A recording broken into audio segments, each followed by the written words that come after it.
Hi friends, welcome back to Poojarish YouTube channel. ಎಲ್ಲರೂ ಹೇಗಿದ್ದೀರಾ? ಚೆನ್ನಾಗಿದ್ದೀರಾ ಅಂತ ಭಾವಿಸ್ತೀನಿ. ಅದಕ್ಕೂ ಮುಂಚೆ ನನ್ನ ಚಾನಲ್ಗೆ ಯಾರು ಸಬ್ಸ್ಕ್ರೈಬ್ ಮಾಡಿಲ್ಲ, ಸಬ್ಸ್ಕ್ರೈಬ್ ಮಾಡಿಕೊಂಡು ವೀಡಿಯೋಸ್ನ ನೋಡಿ. ಬನ್ನಿ ವಿಡಿಯೋನ ಸ್ಟಾರ್ಟ್ ಮಾಡೋಣ. ಇವತ್ತು ನಾನು ಶೇರ್ ಮಾಡ್ತಿರೋ ರೆಸಿಪಿ ಬಂದು ಕಾಯಿ ಒಬ್ಬಟ್ಟು. ಎಲ್ಲರೂ ಫೇವ್ರೇಟ್ ಅಂತಲೇ ಹೇಳ್ಬೋದು. ಚಿಕ್ಕ ಮಕ್ಕಳಿಂದ ದೊಡ್ಡವರು ಕೂಡ ಇಷ್ಟಪಡುವಂಥ ರೆಸಿಪಿ ಅಂತಲೇ ಹೇಳ್ಬೋದು. ನಾನಿಲ್ಲಿ ಆಲ್ರೆಡಿ ಒಬ್ಬಟ್ಟನ್ನ ತಟ್ಟೋದಕ್ಕೆ ನಾನಿಲ್ಲಿ ಮೈದಾನ ಕಲಸಿ ಇಟ್ಟಿದ್ದೀನಿ. ಮೈದಾ ಕಲಸೋದಕ್ಕೆ ಏನೇನು ಹಾಕಿದ್ದೀನಿ ಅಂದರೆ, ಒಂದು ಚಿಟಿಕೆಯಷ್ಟು ನಾನಿಲ್ಲಿ ಅರಿಶಿನ, ಒಂದು ಚಿಟಿಕೆಯಷ್ಟು ಉಪ್ಪು, ಒಂದು ಚಿಟಿಕೆಯಷ್ಟು ನಾನಿಲ್ಲಿ ಸಕ್ಕರೆನ ಸೇರಿಸಿ ನಮಗೆ ಯಾವ ಹದದಲ್ಲಿ ಬೇಕೋ ಆ ಹದದಲ್ಲಿ ಕಲಸಿ ನಾನಿಲ್ಲಿ ಮೇಕೆ ಎಣ್ಣೆನ ಹಾಕ್ಬಿಟ್ಟು ಸೈಡ್ಗೆ ಎತ್ತಿಡಬೇಕು. ಒಂದು ಪ್ಲೇಟ್ನ ಮುಚ್ಚಿ ನೀಟಾಗಿ ನೆನೆಯಬೇಕು. ಅದು ನೆಂದಷ್ಟು ನಮಗೆ ಒಬ್ಬಟ್ಟು ಚೆನ್ನಾಗಿ ಬರುತ್ತೆ, ಸಾಫ್ಟಾಗಿರುತ್ತೆ. ನಮಗೆ ತಣ್ಣಗಾದ್ಮೇಲೆ ಹೊರಟು ಬರೋದಿಲ್ಲ. ನೆಕ್ಸ್ಟ್ ಇಲ್ಲಿ ಮೀಡಿಯಮ್ ಸೈಜು ನಾನಿಲ್ಲಿ ತೆಂಗಿನಕಾಯಿ, ತೆಂಗಿನಕಾಯಿನ ತುರಿದು ಇಟ್ಕೊಂಡಿದ್ದೀನಿ. ಒಂದು ಬೌಲ್ ಆಗಿದೆ, ದೊಡ್ಡ ಬೌಲಲ್ಲಿ.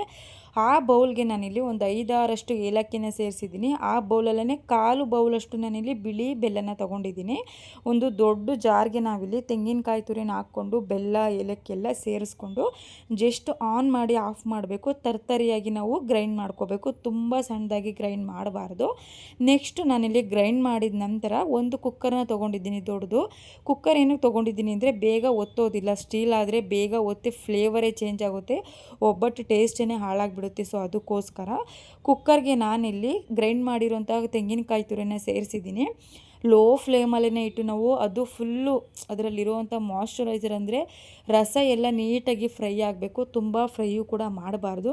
ನಮಗೆ ಗೊತ್ತಾಗುತ್ತೆ ಅದು ನಾವು ಹೂರ್ಣನ ಹಿಂಗೆ ಉಂಡೆ ಕಟ್ಟೋ ಅಂತ ಅದ ನೋಡಿ, ಈ ಹದದಲ್ಲಿ ನಾವು ಫ್ರೈ ಮಾಡ್ಕೋಬೇಕು.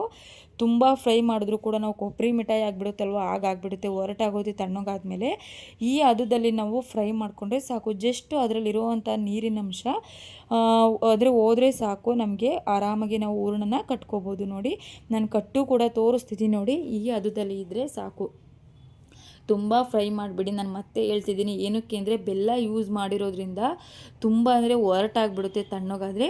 ನಾನು ಆಲ್ರೆಡಿ ಇಲ್ಲಿ ಹೂರ್ಣ ಅಂದರೆ ಕಾಯಿ ಒಬ್ಬಟ್ಟಂದು ಹೂರ್ಣನ ನಾನು ರೆಡಿ ಮಾಡಿ ಇಟ್ಕೊಂಡಿದ್ದೀನಿ. ಉಂಡೆಗಳನ್ನ ನಾನು ಸೈಜ್ನ ರೆಡಿ ಮಾಡಿ ಇಟ್ಕೊಂಡಿದ್ದೀನಿ. ಇಲ್ಲ ನಾವು ಹಾಗೇ ತೆಗೆದು ನಾವು ಒಬ್ಬಟ್ಟನ್ನ ತಡ್ತೀವಿ ಅಂದರೆ ಏನು ಪ್ರಾಬ್ಲಮ್ ಇಲ್ಲ. ನಾನು ಫಸ್ಟೇ ಎಲ್ಲ ನಾನಿಲ್ಲಿ ಉಂಡೆಗಳನ್ನ ಮಾಡಿ ಇಟ್ಕೊಂಡಿದ್ದೀನಿ. ನೋಡಿ, ಮೈದಾ ಫಸ್ಟೇ ಕಲಸಿಟ್ಟಿದ್ದೆ. ನಾವು ಒಬ್ಬಟ್ಟನ್ನ ಯಾರೇ ಆಗಲಿ ಇದು ಆಲ್ಮೋಸ್ಟ್ ಗೊತ್ತಿರುತ್ತೆ, ಫಸ್ಟೇ ಕಲಸಿ ಇಟ್ಕೊತೀವಿ. ನಾನು ಕೂಡ ಹಾಗೆಯೇ ಫಸ್ಟೇ ಕಲಸಿಟ್ಟಿದ್ದೆ, ಚೆನ್ನಾಗಿ ನೆಂದಿದೆ. ನಾನಿಲ್ಲಿ ಯಾವುದೇ ರೀತಿ ಅಂದರೆ ಮಣೆ ಮೇಲಾಗಲಿ ಯಾವುದೇ ರೀತಿ ನಾನಿಲ್ಲಿ ಒಬ್ಬಟ್ಟು ತಡ್ತಿಲ್ಲ, ಮಣೆ ಮೇಲೇ ತಡ್ತಿರೋದು. ಬಟ್ ನಾನು ಅದ್ರ ಮೇಕೆ ಒಂದು ರಫಾಗಿರುವಂಥ ಜೀರಿ ಕವರ್ನ ಸೇರಿಸಿದ್ದೀನಿ. ಇವಾಗ ಈ ಥರ ಜೀರಿ ಕವರ್ ಬಂದು ಆಲ್ಮೋಸ್ಟ್ ನಾವೇನಾದರೂ ಬಟ್ಟೆನ ಪರ್ಚೇಸ್ ಮಾಡಿರ್ತೀವಿ ಅಲ್ವಾ, ಆ ಕವರ್ ಆದ್ರೂ ಓಕೆ, ಏನು ಪ್ರಾಬ್ಲಮ್ ಇಲ್ಲ. ಮಡಚಿ ಅದರೊಳಗಡೆ ಇರುತ್ತಲ್ವ, ಇದ್ರ ಮೇಲೆ ಒಬ್ಬಟ್ಟು ತಟ್ಟಿದ್ರೆ ಚೆನ್ನಾಗಿ ಬರುತ್ತೆ ಮತ್ತು ನೀಟಾಗಿ ಬರುತ್ತೆ, ಹಾಳಾಗೋದಿಲ್ಲ ಒಬ್ಬಟ್ಟು. ಏಕೆಂದರೆ ಕವರ್ ಹೊರಟಿರುತ್ತಲ್ವ, ಅದಕ್ಕೋಸ್ಕರ ನಾನಿಲ್ಲಿ ಶೆಲ್ಫ್ ಮೇಕೆ ನಾನಿಲ್ಲಿ ಹಾಕಿದ್ದೀನಿ. ಅಂದರೆ ಮಣೆ ಮೇಲೆ ತಟ್ಬೋದು, ಬಟ್ ಅಷ್ಟು ಗ್ರಿಪ್ ಇರೋದಿಲ್ಲ. ಶೆಲ್ಫ್ ಮೇಲಾದರೆ ನೀಟಾಗಿ ಗ್ರಿಪ್ಪಾಗಿ ತಟ್ಬೋದು ಒಬ್ಬಟ್ಟನ್ನ. ನೋಡಿ, ಈ ಥರ ಫಸ್ಟ್ ನಾವಿಲ್ಲಿ ಆ ಕವರ್ಗೆ ನಾವು ಎಣ್ಣೆನ ಹಾಕ್ಕೋಬೇಕು. ಆದಷ್ಟು ಸ್ವಲ್ಪ ಎಣ್ಣೆನ ಹಾಕಿ, ಇಲ್ಲ ತುಪ್ಪ ಹಾಕಿದ್ರೂ ಓಕೆನೇ, ಬಟ್ ನಾನು ತುಪ್ಪ ಯೂಸ್ ಮಾಡೋದಿಲ್ಲ, ಅದಕ್ಕೆ ಆಯಿಲ್ ಯೂಸ್ ಮಾಡಿದ್ದೀನಿ.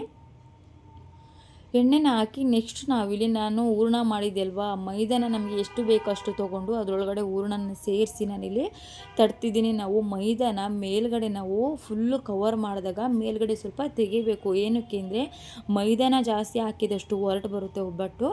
ನಾನಿಲ್ಲಿ ಸ್ವಲ್ಪ ಅರ್ಧನ ಕೈಯಲ್ಲಿ ತಟ್ಟಿ ನೆಕ್ಸ್ಟ್ ಬಂದು ಲಟ್ಟಣಿಗೆಲಿ ಸ್ವಲ್ಪ ತೆಳುವಾಗಲಿ ಅಂತ ನಾನು ಲಟ್ಸ್ತಾ ಇದ್ದೀನಿ. ತುಂಬ ಅಂದರೆ ತುಂಬ ತೆಳುವಾಗಿ ಚಪಾತಿ ರೀತಿಯಲ್ಲೇ ಮಾಡ್ಕೋಬೋದು.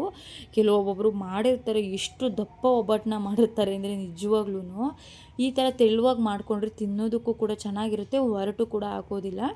ತುಂಬ ಫೆಸ್ಟಿವಲ್ಗಳಿಗೆ ಆಲ್ಮೋಸ್ಟ್ ತುಂಬ ಜನ ಮಾಡ್ತಾರೆ. ನಾನಂತೂ ಪ್ರತಿ ಹಬ್ಬಕ್ಕೂ ನಮ್ಮ ಮನೆಯಲ್ಲಿ ಇದೇನೇ ಮಾಡೋದು. ನಾನಿಲ್ಲಿ ಒಬ್ಬಟ್ಟನ್ನ ತಟ್ಟಿ ನೆಕ್ಸ್ಟ್ ನಾನಿಲ್ಲಿ ಹಂಚ್ಮೇಕೆ ಹಾಕಿದ್ದೀನಿ. ನಾನ್ ಸ್ಟಿಕ್ಕಲ್ಲಿ ಬೇಯಿಸ್ಬೇಡಿ ಯಾವತ್ತೂ. ನಾನು ಎಷ್ಟೊಂದು ವಿಡಿಯೋದಲ್ಲಿ ನೋಡಿದ್ದೀನಿ ನಾನ್ ಸ್ಟಿಕ್ಕಲ್ಲಿ ಬೇಯಿಸ್ತಾರೆ. ಈ ಥರ ಕಾವಲಿ ಅಂದರೆ ದೋಸೆ ಹಾಕೋದು, ನಾನು ರೊಟ್ಟಿನೂ ಇದರಲ್ಲೇ ಹಾಕೋದು, ದೋಸೆನ ಹಾಕೋದಿಲ್ಲ, ಚಪಾತಿ ರೊಟ್ಟಿನ ಇದೇ ಕಾವಲಿನಲ್ಲಿ ಹಾಕೋದು. ಈ ಥರ ಕಾವಲಿನಲ್ಲಿ ಒಬ್ಬಟ್ಟನ್ನ ಬೇಯಿಸೋದ್ರಿಂದ ತುಂಬ ಅಂದರೆ ತುಂಬ ಚೆನ್ನಾಗಿ ಬರುತ್ತೆ. ನೋಡಿ, ರೆಡಿ ಆಗಿದೆ ಕಾಯಿ ಒಬ್ಬಟ್ಟು. ನೀವು ಕೂಡ ಮನೆಯಲ್ಲಿ ಒಂದ್ಸಲ ಟ್ರೈ ಮಾಡಿ, ತುಂಬ ಚೆನ್ನಾಗಿ ಬರುತ್ತೆ ಅಂತಲೇ ಹೇಳ್ಬೋದು. ಇದೇ ರೆಸಿಪಿನ ಟ್ರೈ ಮಾಡಿ, ಸಿಂಪಲ್ ಆಗಿದೆ ಅಂತಲೇ ಹೇಳ್ಬೋದು. ತುಂಬ ಜನ ಪಾಕ ಕಾಯಿಸಿ ತುಂಬ ವೆರೈಟಿನಲ್ಲಿ ಮಾಡ್ತಾರೆ, ಬಟ್ ಈ ರೆಸಿಪಿ ಈ ಮೆಥಡ್ ಅಂತೂ ಈಸಿಯೆಸ್ಟ್ ಅಂದರೆ ಈಸಿಯೆಸ್ಟ್ ಆಗಿದೆ. ಮಕ್ಕಳು ಕೂಡ ಇಷ್ಟಪಟ್ಟು ತಿಂತಾರೆ ಮತ್ತು ಮನೆಯಲ್ಲೂ ಕೂಡ ಇಷ್ಟಪಟ್ಟು ತಿಂತಾರೆ. ಫೆಸ್ಟಿವಲ್ಗೆಲ್ಲ ಬೇಗನೆ ಮಾಡ್ಕೋಬೋದು, ಟೈಮು ಕೂಡ ಸೇವ್ ಆಗುತ್ತೆ. ಈ ವಿಡಿಯೋನ ಕೊನೆವರೆಗೂ ನೋಡಿದ್ದಕ್ಕೆ ತುಂಬ ಧನ್ಯವಾದಗಳು ಫ್ರೆಂಡ್. ನೆಕ್ಸ್ಟ್ ವಿಡಿಯೋದಲ್ಲಿ ಸಿಗೋಣ. ಕಮೆಂಟ್ ಬಾಕ್ಸಲ್ಲಿ ತಿಳಿಸ್ಕೊಡಿ ವಿಡಿಯೋ ಹೇಗಿದೆ ಅಂತ. Thank you so much.